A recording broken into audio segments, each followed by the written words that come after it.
Paratmanamekam jagadbijamadyam niriham nirakaram onkar vedyam yato jayate palyate yena vishvam tamisham bhaje liyate yatra vishvam. Hari Om Tat Sat. Hari Om Tat Sat. Hari Om Tat Sat. Dear devotees, so in the last class, we just saw the introduction to the 15th chapter of Bhagavad Gita. And in the introduction, we had stated that this 15th chapter is very special if you compare it with all the other chapters of the Gita. It is special in the sense that it contains the essence of the whole of the Bhagavad Gita. And not only that, it contains the essence of the whole of the Vedas itself. So that is why Krishna uses here a very beautiful term. He says this is a secret scripture, the most secret scripture, Guhyatamam Shastram. So why it is Guhyatamam? As I said, something which is already known to everyone, that doesn't become a secret.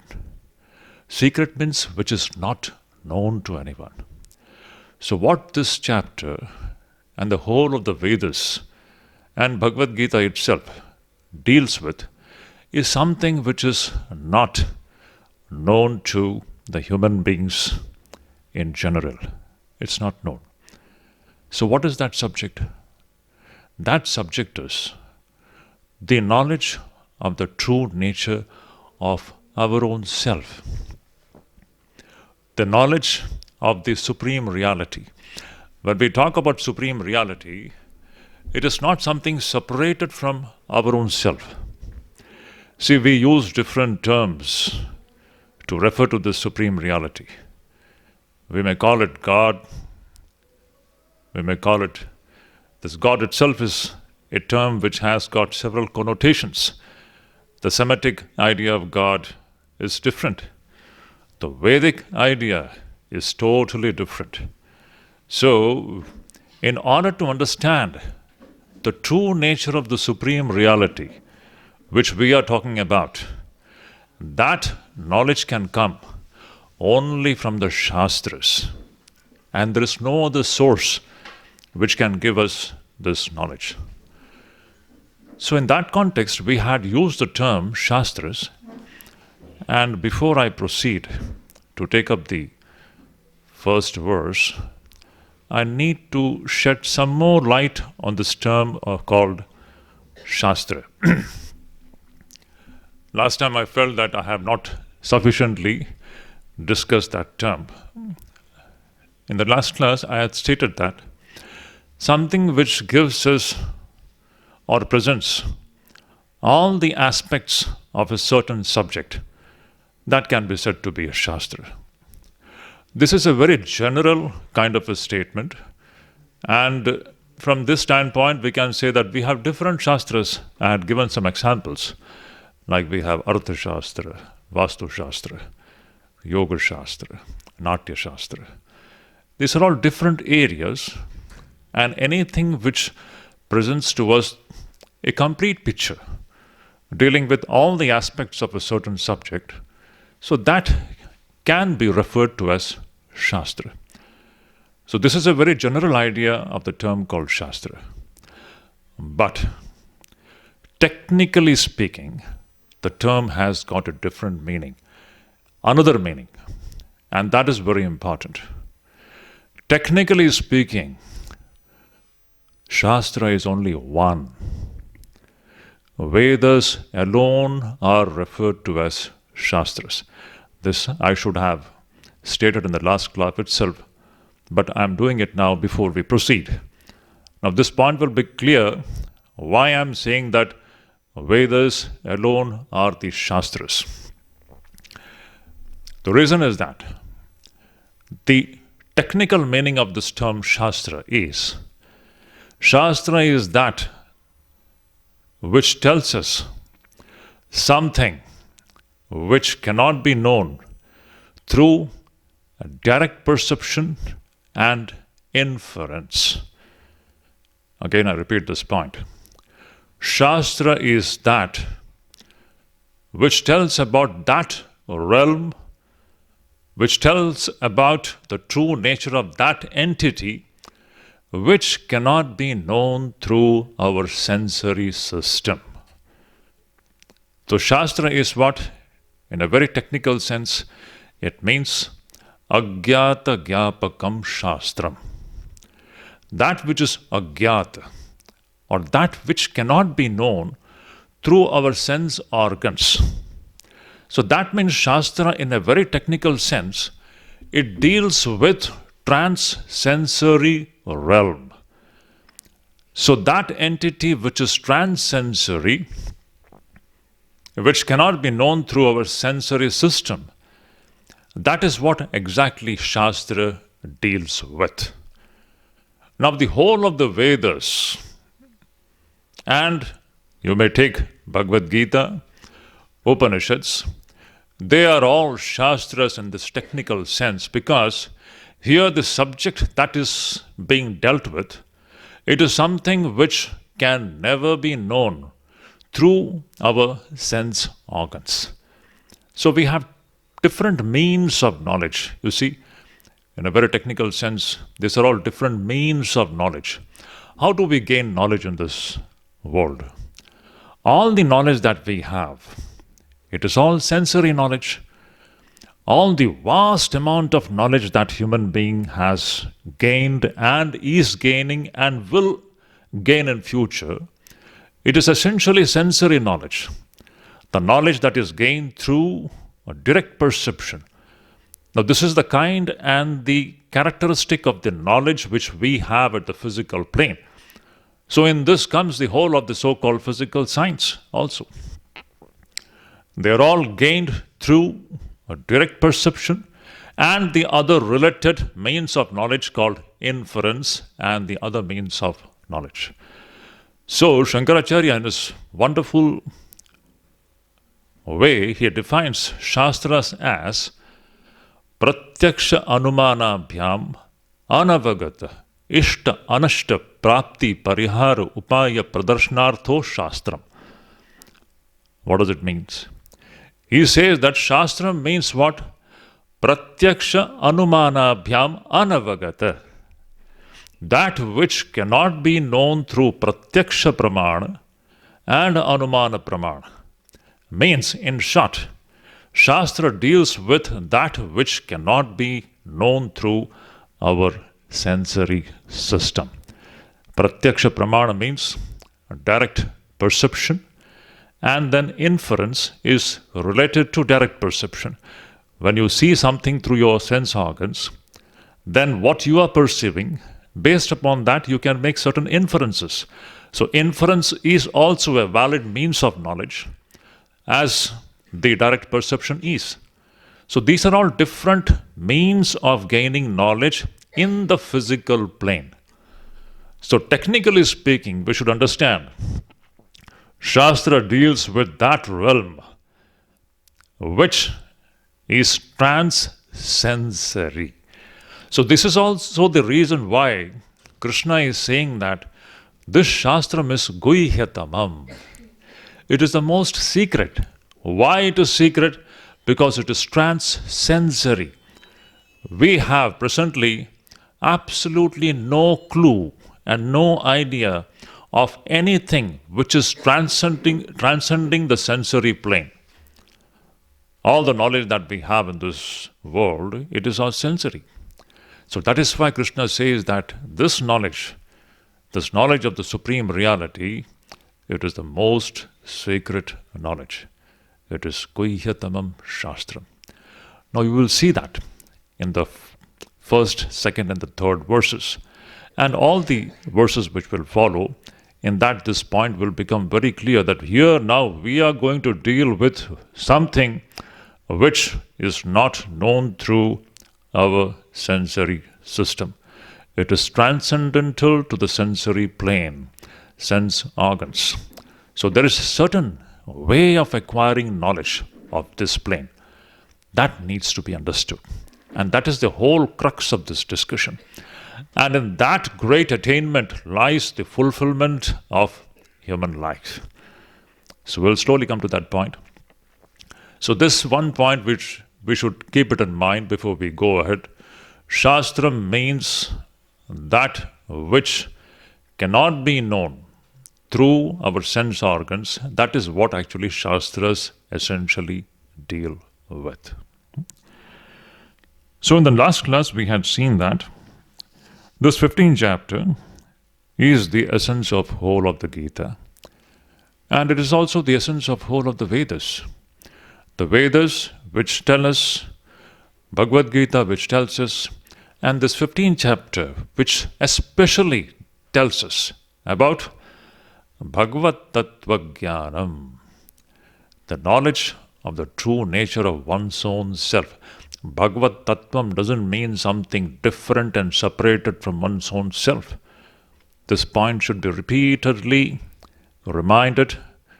God is not something separated from one's own self. It is our own true self. It is our own true nature. So Bhagavad Tattva Jnanam is what is being presented in this great chapter, which is also the subject matter of Bhagavad Gita. And when we gain the experiential knowledge, this is not bookish knowledge. We should understand this point. This knowledge which we are talking about, it is an experiential knowledge. So when we gain this experiential knowledge of the supreme reality, which is our own true self, the result of that knowledge will be what? Moksha phalam, liberation. What a wonderful thing. And it's this liberation, mukti, is what is the goal of human life. This is the supreme teaching of the Vedas, of Bhagavad Gita, of the Upanishads to the entire human race. Mukti, mukti, mukti. Freedom, freedom, freedom from bondage, freedom from all limitations. That is the one concern of the Vedas. The song of the Upanishads is only one. Mukti, mukti, mukti. Again, I go back to the Arati of Sri Ramakrishna. The first three words. I always tell this. The devotees of Sri Ramakrishna should know what Sri Ramakrishna stands for. He stands for this great idea of liberation. Mukti. Khandana bhava bandhana. Shattering this bondage. This anatma bandhana, the samsara bandhana, to completely do away with this samsara bandhana is what we find demonstrated so blazingly in the life of Sri Ramakrishna. Not only Sri Ramakrishna, again I make this point very clear, this has been the one thing of all the saints and great masters. But the latest demonstration we find in Sri Ramakrishna's life. And as it was stated in the last class, that when we are talking about this, gaining this experiential knowledge of the supreme reality, we need to have some competence, some eligibility. Without that competence, no one can gain this knowledge. For sensory knowledge, even to gain sensory knowledge of the physical phenomenon, we need competence. Even to study physics or chemistry, you need some competence. Is it not? Nobody can gain this knowledge without the right kind of competence. So what to talk about? This transsensory entity which we are trying to study now. What a great degree of competence and eligibility is expected if one is eager to know the supreme reality. So what is that confidence, that eligibility? Shankaracharya and Sri Krishna, right in the beginning, Sri Krishna is going to present to us a beautiful picture of the samsara, this mesmerizing creation, the cosmos which we are experiencing here, through our sense organs. What is its real nature? Now that is going to be the subject matter of the first 3 verses of Bhagavad Gita. A beautiful painting. I would say it's a painting of the true nature of the samsara. Samsara means this entire manifested cosmos which we are seeing through our sense organs. And we have our set ideas in our mind about what we are perceiving. We have formed certain conclusions, our own conclusions. Now we should find out whether what we have concluded about what we are perceiving through our sensory system, whether it is right or whether it is wrong. Now the right understanding about what we are perceiving through our sensory system, and that is what will be presented to us by Bhagavan Krishna in the first 3 verses. And what is the intention? Why this true nature of the samsara is being presented to us? The reason behind that is only one. Vairagya hetu.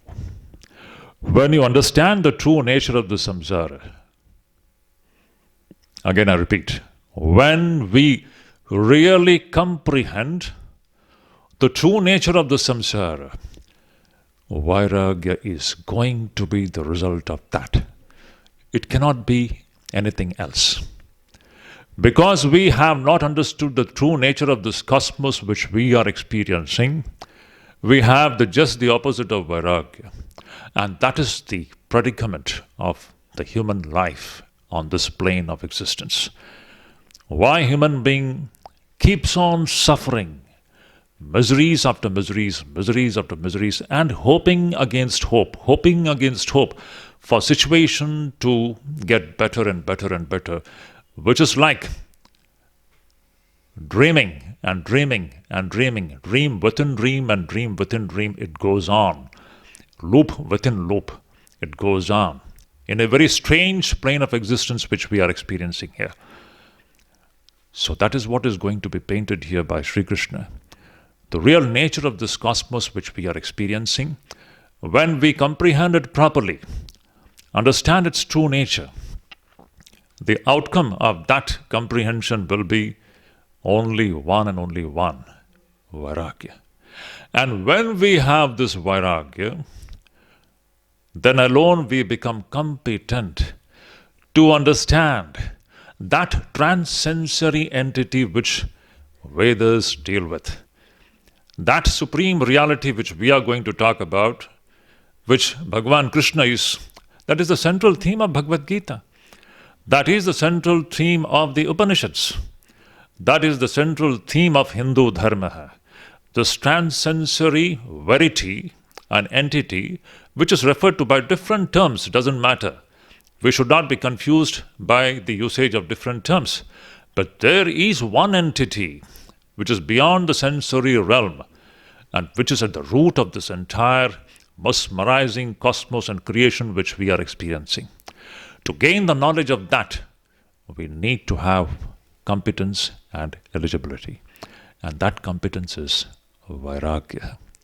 That's why Bhagavan Shankaracharya says, it is for the sake of awakening the spirit of Vairagya that Bhagavan Krishna presents to us a beautiful picture of what this samsara is. So let's see what Krishna says here in the first verse. He says,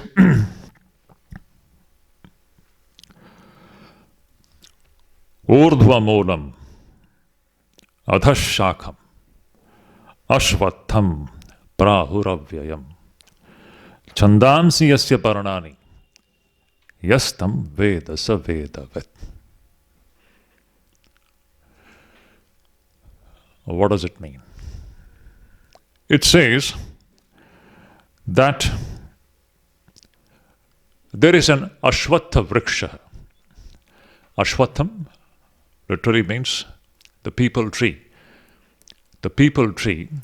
This entire cosmos is now compared to a Ashwatha Vriksha. Samsara Vriksha. The tree of the samsara, the tree of this world.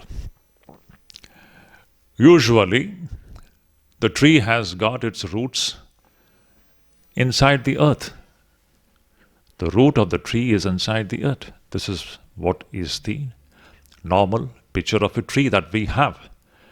But here, Krishna says, this tree of this cosmos, which we are experiencing through our eyes, mind the words, so beautiful it is. This tree of the samsara, this cosmos which we are experiencing through our eyes, it has got its roots where?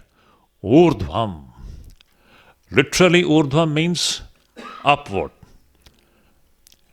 The root of this tree of the samsara has got its roots where? Upward. And what?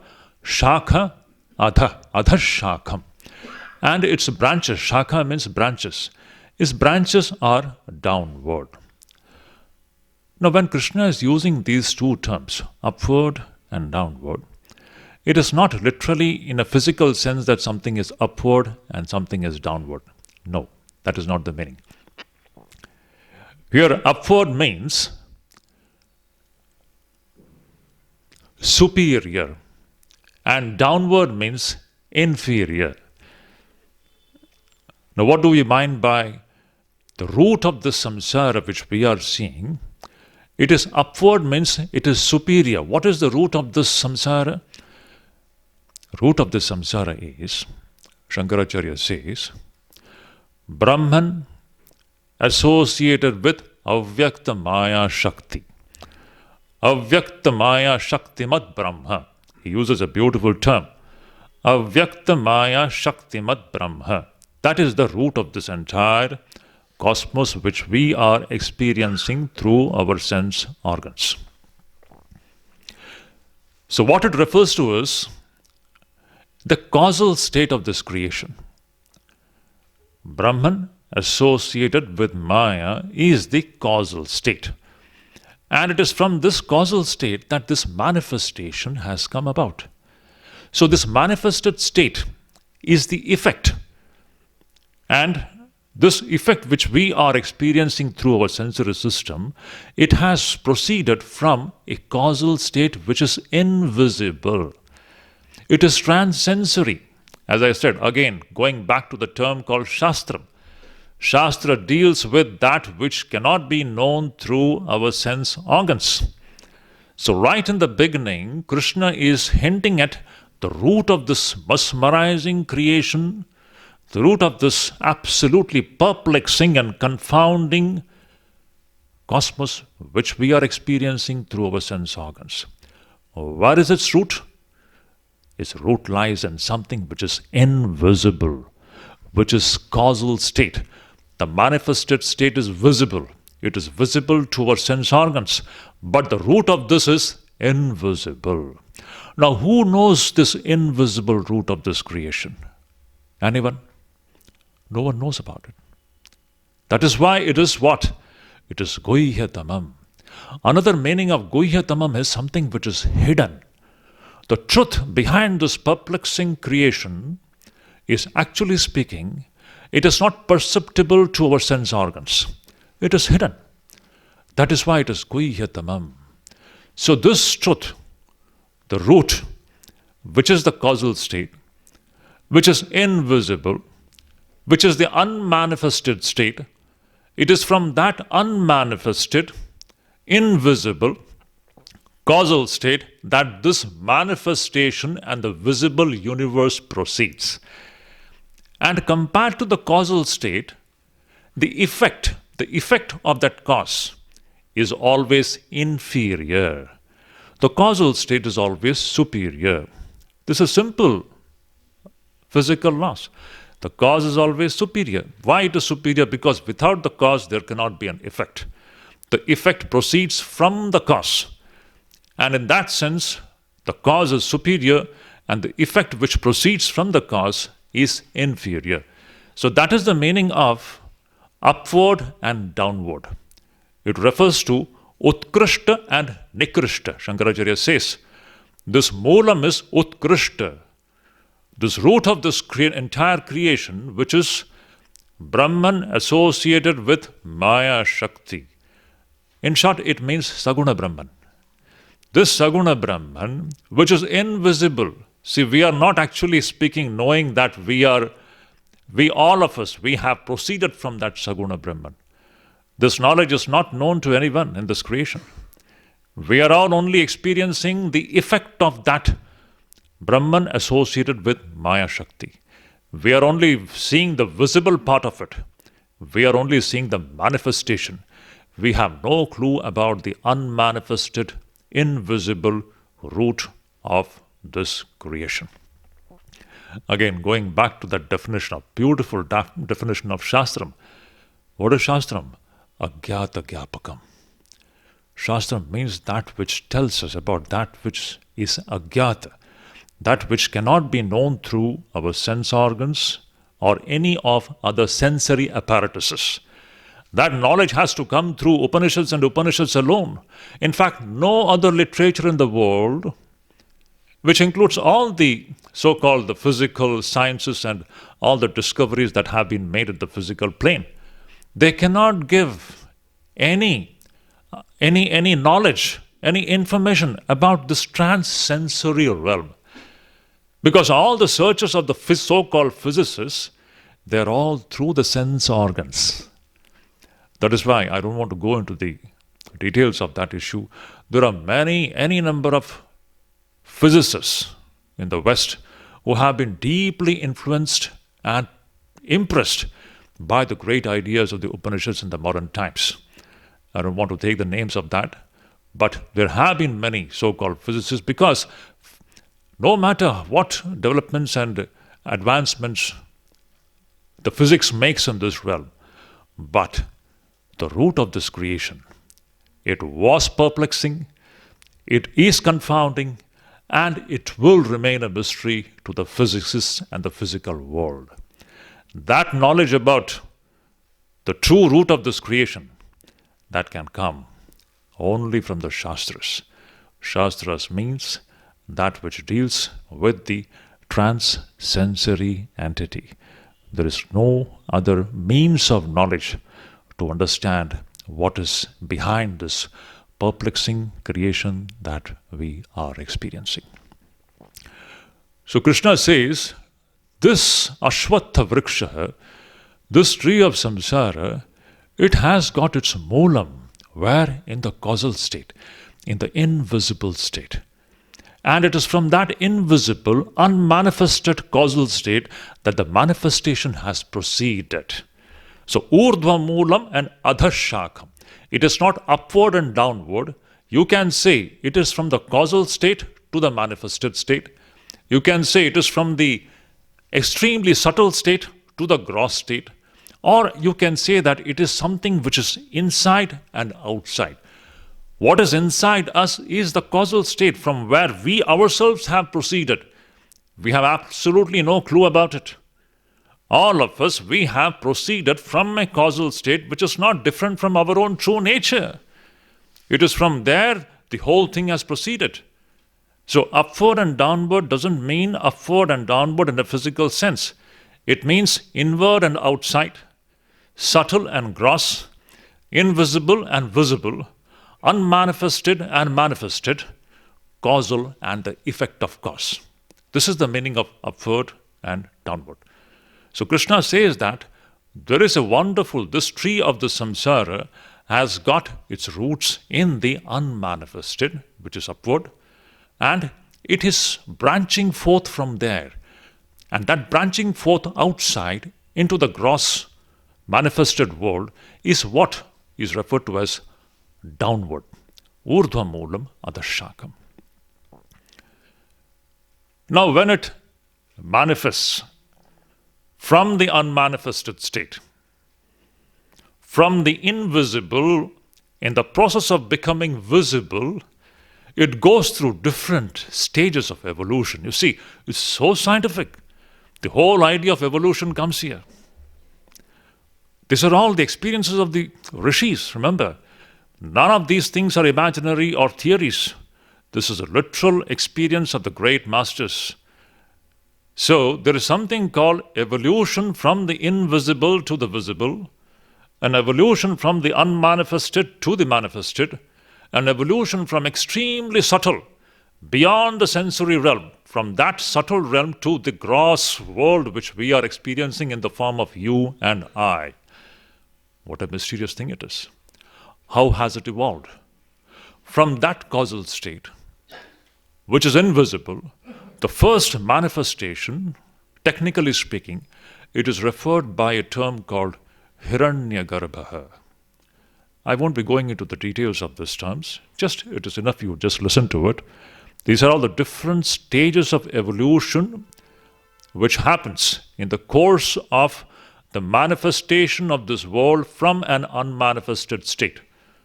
The coming forth of this manifested world from an invisible state. The first manifested state is what is referred to as Hiranyagarbha, the golden womb. It is also the cosmic subtle state. From the extremely invisible reality, the first manifested state is the cosmic subtle universe. This cosmic subtle universe is also not seen by us. And it is from this cosmic subtle comes out the cosmic gross universe which you and I are experiencing here. So this cosmic gross which we are actually experiencing here, this is what is referred to as Virat.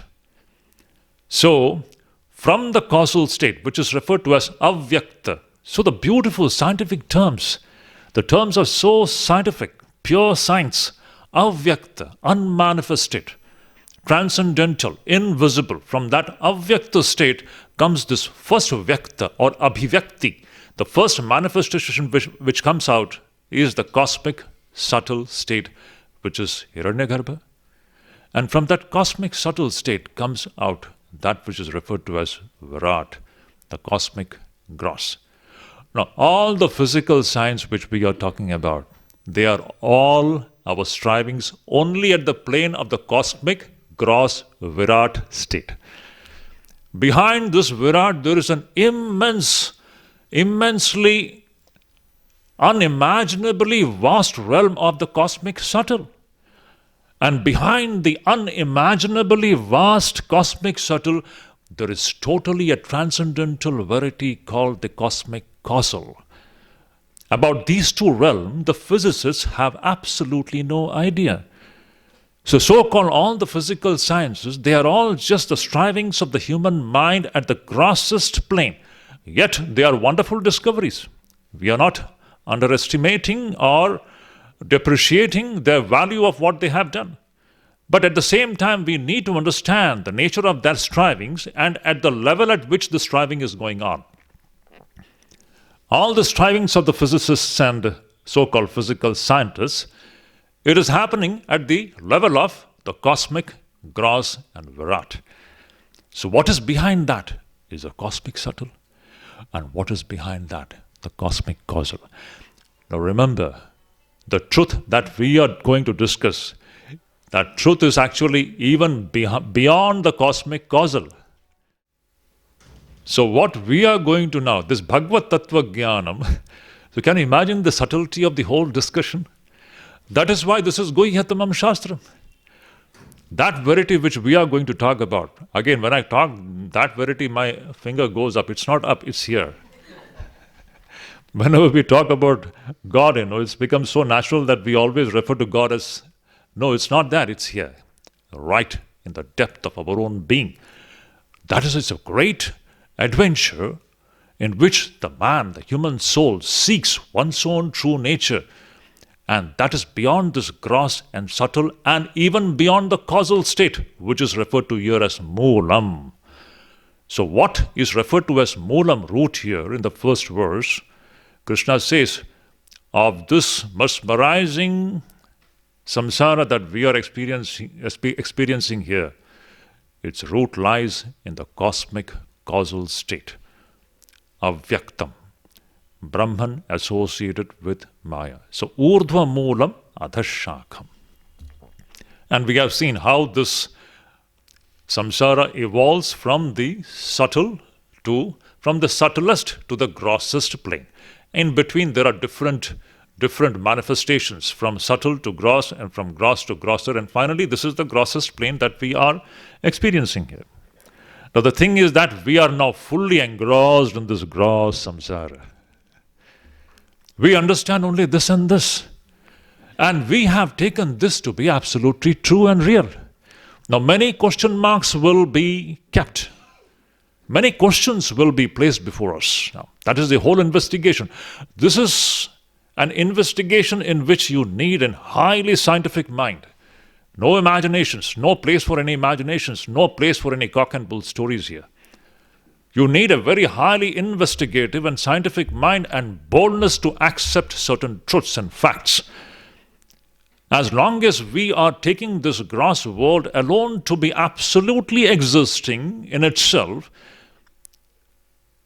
are we not committing some big blunder and mistake? One question. I'm just posing this question to you. Nothing is being imposed to you.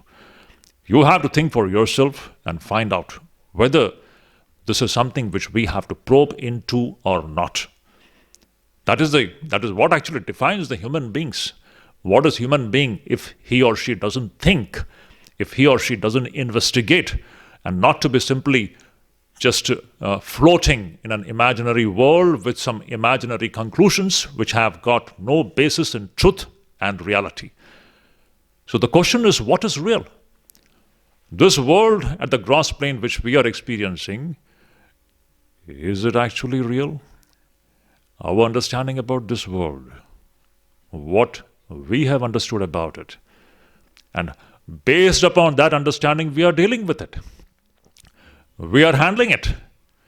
And based upon our wrong understanding, what is happening is we are continuously mishandling it. We are not handling it, we are mishandling it.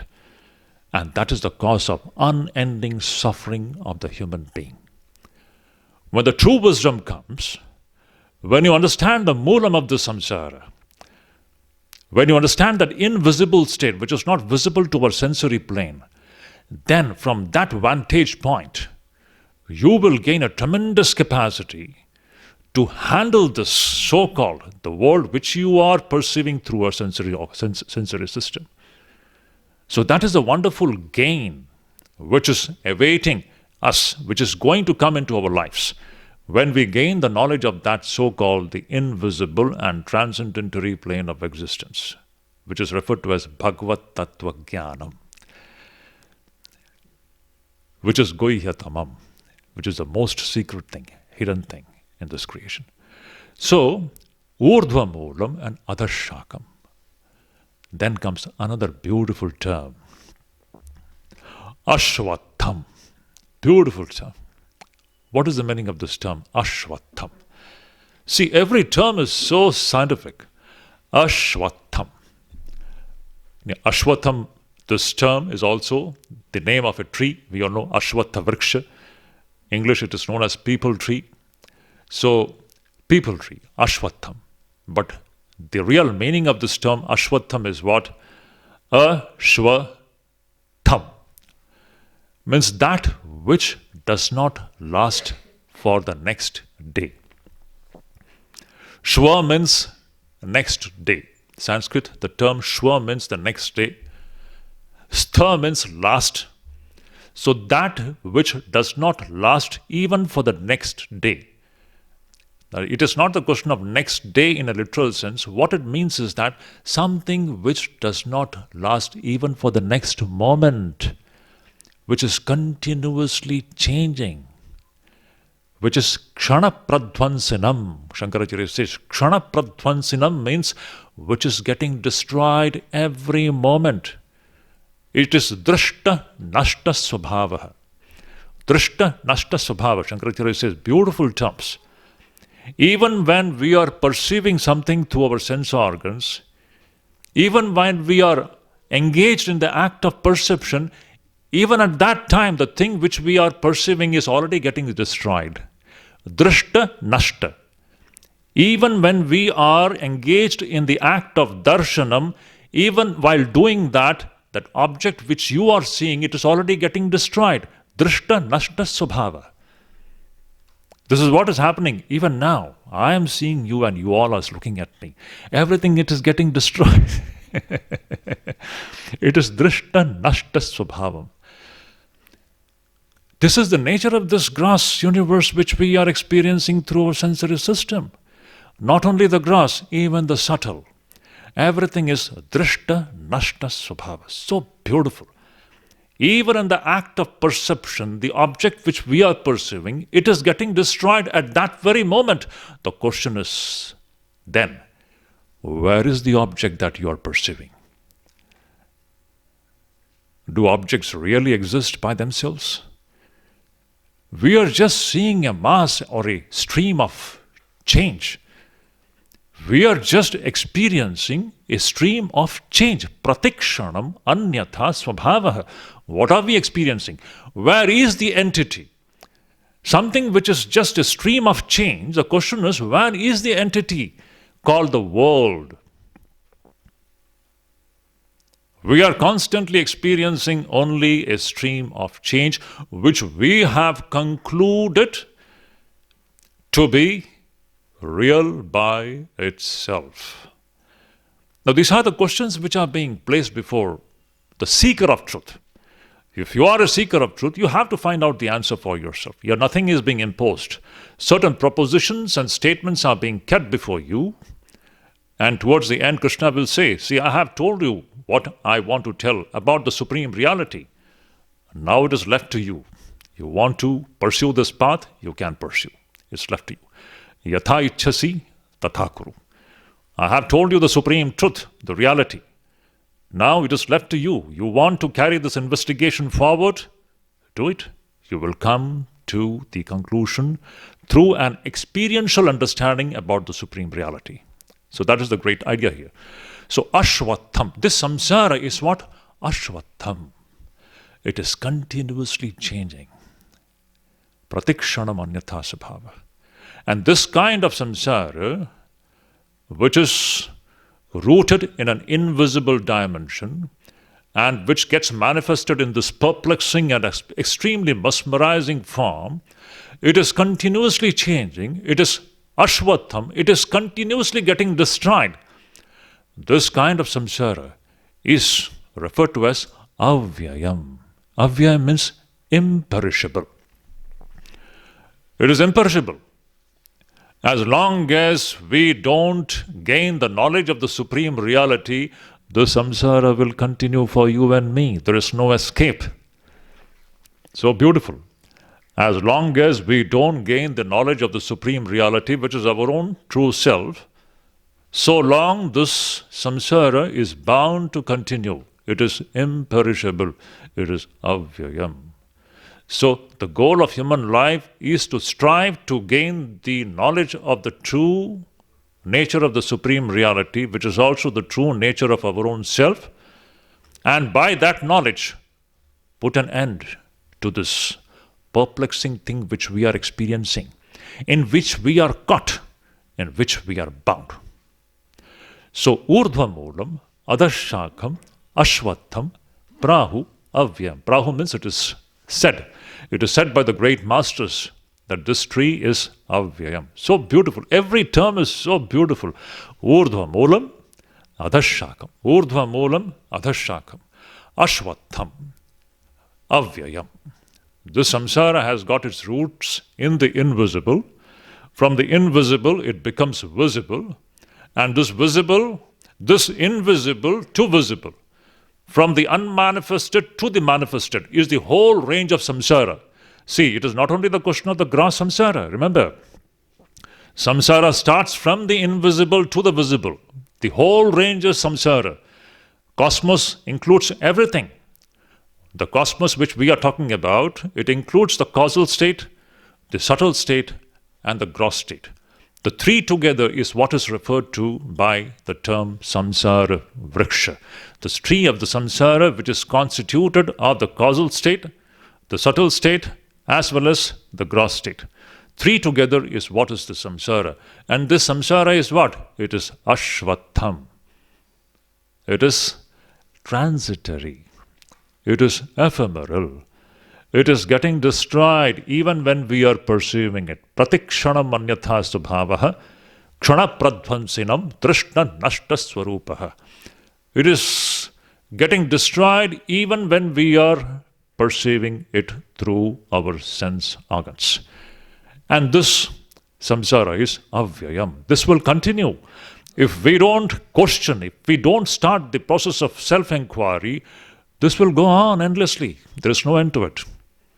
That's why the main purpose of human life, human beings alone can institute this great process of self-inquiry. No other creatures can do in this creation.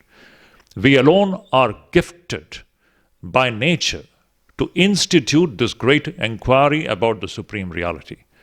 And having been born in this human body, if we don't engage ourselves and if we don't invest our energies in this direction, that will be a great misfortune and a blunder committed in the human plane of existence.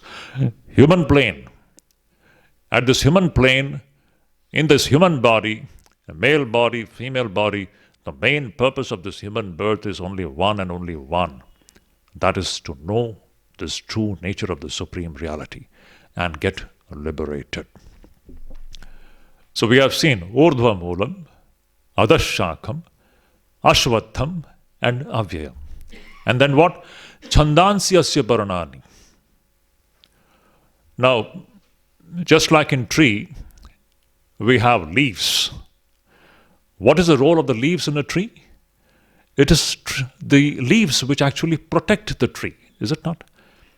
The process of photosynthesis, the breathing, actually the tree breathes through the leaves. In a dead tree means you will not find a single leaf there. The tree is alive means it will be full of leaves. So it is the leaves which keep the tree alive. Similarly, here, what keeps the samsara, this cosmos, continually going on? Chandas. Chandas means what? Literally it means Vedas. Again, here, what is the meaning of Vedas? It refers to karma, actions. The karma kanda. Chandansi yasya paranani. Paranani means leaves. Chandas means Vedas. And Vedas here means karma. The karma kanda of the Vedas. So what keeps the samsara going on? The karma which we perform. In ignorance, we are continuously performing different karmas. And whatever we do here, we have to reap the results of our own karma. And it is this intricate connection between karma and karma phala which makes the samsara go on. How is the samsara going on?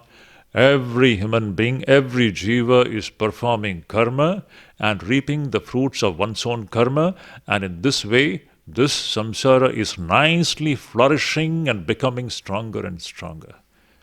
So chandamsi yasya paranani. So these karmas, they are like leaves, because leaves protect the tree. Similarly, our karmas are like something which makes this creation continue perpetually. It is continuing perpetually because of the karmas that you and I keep on performing in ignorance. So chandamsi yasya paranani yastam veda sa veda vid. So, in the last part of this verse, Krishna says, one who knows the samsara vriksha in this way, yastam veda sa veda vid. He is veda vid. He is the knower of the Vedas.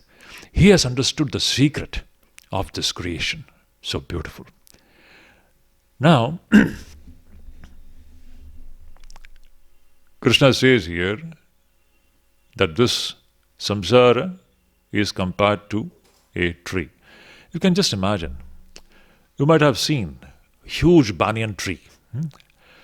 Someday in the evenings, if you just go close to a huge banyan tree, you will see the tree, from the tree, loud noise of birds chirping. Inside that banyan tree, you will find hundreds of birds are there, but they are not visible outside. In the evenings, you will see. But the birds will be chirping loudly. Is it not? How true it is.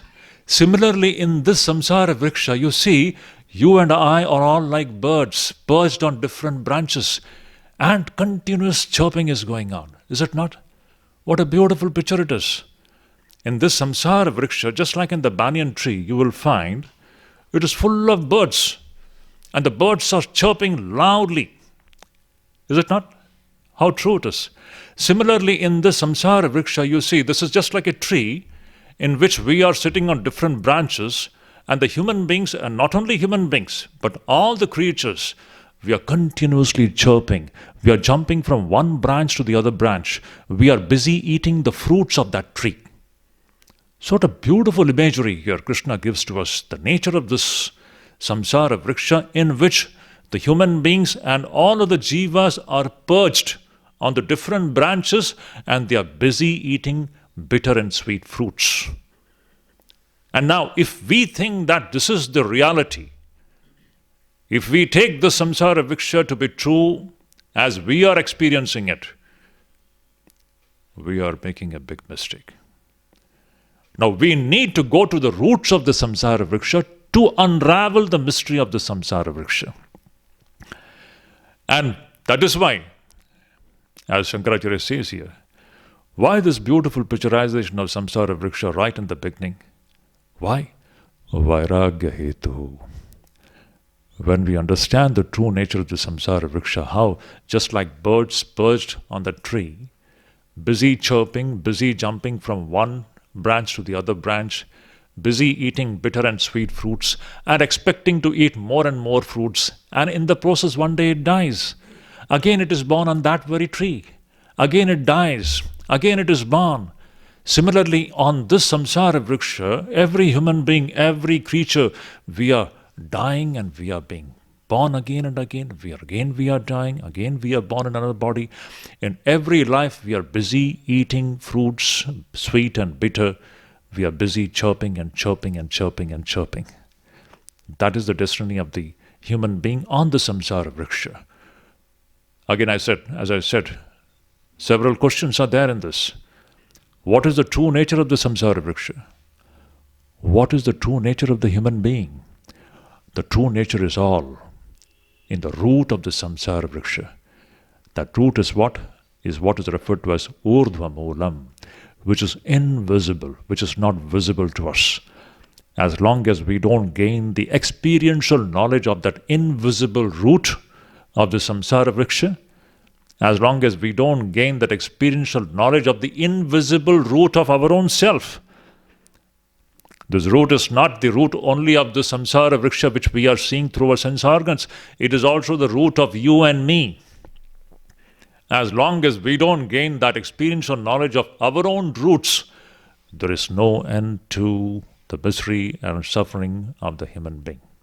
So this is the meaning of the first verse so beautifully. This will continue. The subject will continue in the second verse also. Second and third verse. I'll just touch upon the verse without going into the meaning now, because the time is already over. Now, very interesting. In the second verse. In the first verse, Krishna pointed out the main root of the samsara vriksha. The main root, the supreme root is one. In the second verse, he is going to talk about a secondary root. There are two roots. That is what is going to be the point of discussion in the second verse. There is one supreme root from where the whole of the so-called the manifestation proceeds from the unmanifested state. And in this manifested state, the human plane itself becomes the secondary root. Human being himself or herself becomes the second root from where the creation further proceeds. So that we will take it up in the next verse. It's a beautiful how we ourselves, we become the root of the perpetuation of the samsara in so many different ways. So that will be the discussion of the second verse. So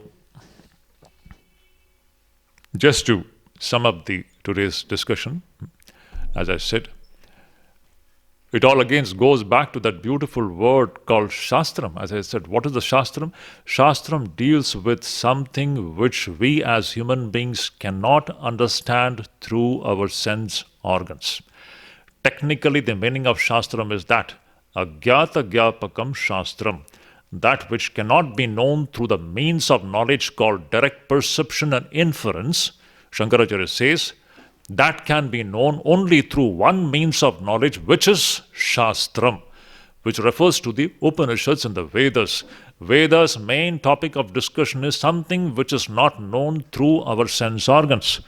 Shankaracharya so beautifully says that to know that fire is hot, we don't have to go to the Vedas, he says. To know that fire is hot, we don't have to study the Upanishads. It is a matter of direct perception.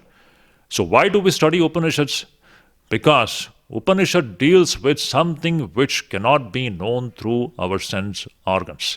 So that is what is the topic of discussion here, Bhagavad Tattva Jnanam.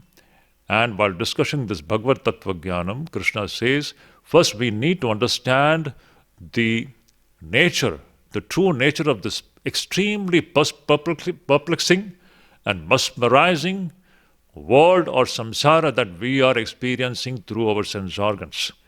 It has got its roots in the unmanifested or the invisible causal state.